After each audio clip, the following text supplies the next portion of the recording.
Well, we have talked about basics of inequalities in the previous video. When can we add inequalities? When can we square both sides? And how to multiply them with any number. This we have seen so far. Now we will see quadratic inequalities and higher inequalities. And modulus inequality will cover in the next video. So let's start with quadratic inequalities. X square plus x minus 6 is greater than 0. If this was a quadratic equation, you know what to do then. We'll look for two numbers whose product is minus 6 and sum is 1. That would be minus 2 and 3. So we can factorize it as x minus 2 into x plus 3. Now we'll skip the greater than 0 part for now and we'll first have a look at how this expression, the overall expression, changes its sign. The roots of the quadratic equation are minus 3 and 2. Plot them on the number line. Now these points divide the number line into three parts, from minus infinity to minus 3, from minus 3 to 2, and from 2 to infinity. Let's see the sign of our quadratic expression in these three parts. We'll start with taking a number on the extreme right, 5. 5 is on the extreme right of both minus 3 and 2. And this you agree with that on a number line, a number on the right will be greater than number on its left. So when you are in a region that is to the right of both the roots, both the brackets will be positive. And their product, that is our overall expression, that will also be positive. I am trying to explain this logically. Or you can simply put 5 in the expression and check the sign. Now let's move towards the left of 2 in the blue region. We are in the left of 2, that means all the numbers on this side will be less than 2. And our bracket x minus 2 will be negative in this region. But we are still to the right of minus 3. That means the bracket x plus 3 is still positive. So negative and positive will make the whole expression negative. Now on left of minus 3, either check by putting a value less than minus 3, put minus 4 and check the sign. Or we can apply the logic. On left of minus 3, we are in the left of both the numbers minus 3 and 2. So both the brackets will be negative and negative becomes positive.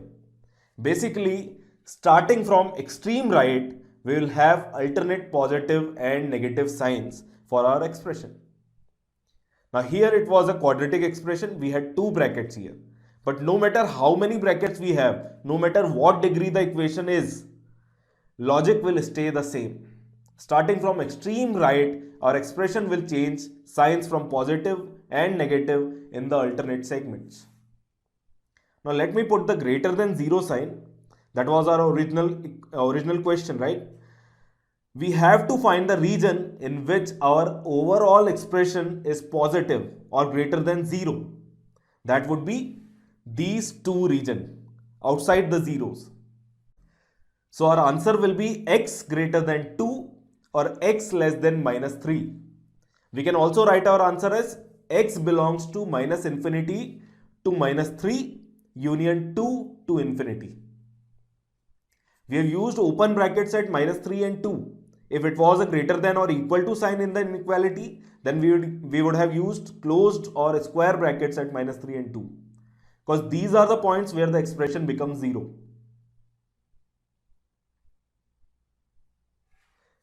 Okay, again same question, but the expression is less than or equal to 0 now. Notice the solid circles that I have used at minus 3 and 2. That means x can have value minus 3 and 2 or 2. At these points the expression becomes 0. Our expression becomes less than or equal to 0 when x lies between minus 3 and 2, both included. And overall I can conclude that a quadratic expression with positive coefficient of x square will be negative between the roots and will be positive outside the roots. Now what if the coefficient of x square is not positive? Like in this question. we'll simply multiply both the sides with minus 1. And on doing so, our greater than sign will change to less than. Right? Now break this expression, try to factorize it. Two numbers with product 4 and sum minus 3. Think of two numbers. Not able to think of such numbers, right? Let's check the discriminant D for this equation. D is equal to B square minus 4AC. So 3 square minus 16, that would be minus 7. D is less than 0. So the graph for this equation will look somewhat like this, where y, or the value of expression, is always positive no matter what value of x you put in. But in our question, this first part, we have been asked the range of x for which the expression is less than 0. Not gonna happen for any value of x. So we can say that our answer is no solution for x. Or we can say x is phi. Phi simply means null set. Now what if we change the sign? We know this expression is positive for all values of x.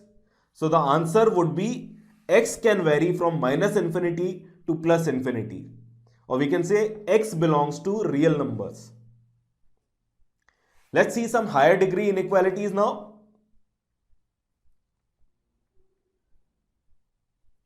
Now first of all, we'll make sure that all the terms are written in standard form, that is x plus minus a form. This 3 minus x has to be changed. We'll multiply both sides by minus 1. This will become x minus 3. And we know on multiplying with minus 1, the sign of inequality will also change. Now we'll find the points at which the expression, the left hand side, changes its sign. These points will be zeros or roots of this expression. Let's write them. 2 by 3, minus 3 by 2, minus 1 and 3. Next thing that we'll do is plot these points on the number line in sequence. What does that mean? That means minus 3 by 2 will come in the extreme left, then minus 1, then 2 by 3 and then 3. Now don't plot any extra point here which is not a root. Like we should not plot 0 on this number line. Totally not required.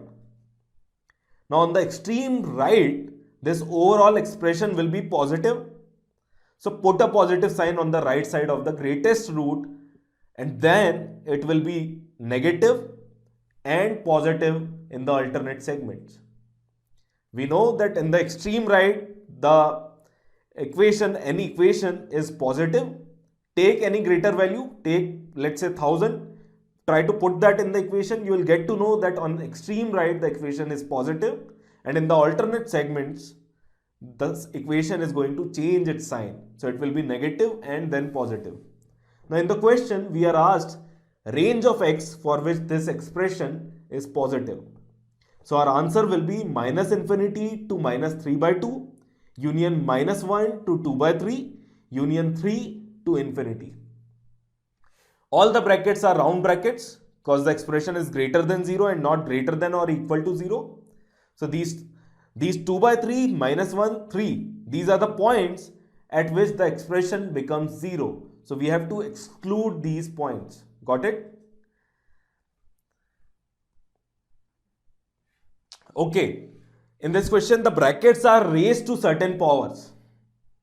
Same question, but with brackets raised to powers. The zeros of this equation, this expression are still the same. But in 3x minus 2 and x plus 1, we have even powers. This means that even if these brackets change their sign, the overall square or power 4 will null the effect of sign changing. So basically the expression will not change its sign around the roots coming from these brackets. That is 2 by 3 and minus 1.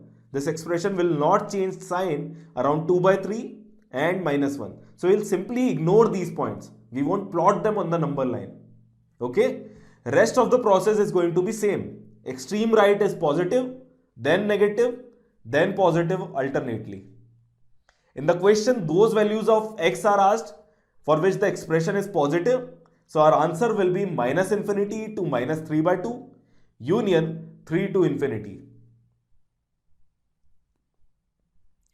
Okay, same question but with greater than or equal to 0 sign. Now we'll have square brackets at minus 3 by 2 and 3, and we'll also include the points that we have ignored earlier, minus 1 and 2 by 3, because at these points the value of our expression becomes 0, and that we want because there is a greater than or equal to sign now. In our answer we will write union discrete set minus 1 and 2 by 3. Okay, one last question.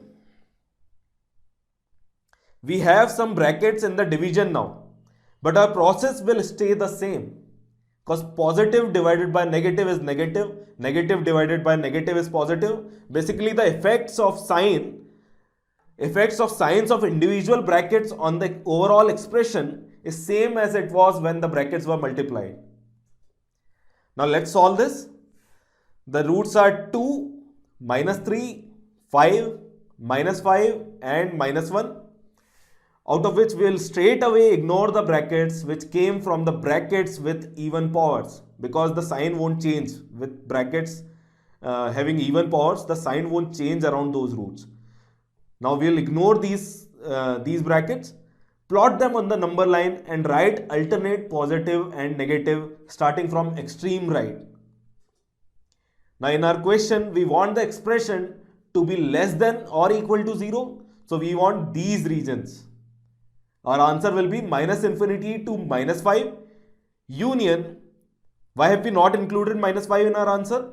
Because we have x plus 5 in the denominator, which on putting x as minus 5 will become 0. And we can't have 0 in the denominator as it makes the expression not defined. So we'll take the round bracket at minus 5. Next in our answer we have union 2 to 5 both included. 2 and 5 make the expression 0 by making the numerator 0. We'll have to include them. Okay, that's it. No, we have one more value. Earlier we ignored minus 3 and minus 1. Check them again. Minus 1 makes the denominator 0. We can't take that value, but we'll have to include minus 3. It makes the numerator 0. In our answer we will have to write union minus 3. This is how we solve inequalities. Let them be of any degree, this would be the process you will apply to solve inequalities. Just remember 3 points. We ignore brackets with even powers and plot the remaining roots on the number line. The expression will be positive in extreme right, and then the sign will change alternately. And while writing the final answer, see if there is an equal to sign in the inequality. If yes, then include the points that make the expression 0. Exclude such points if they make the denominator 0. Start practicing. Better start from this one. Answer is in the description below. Thank you.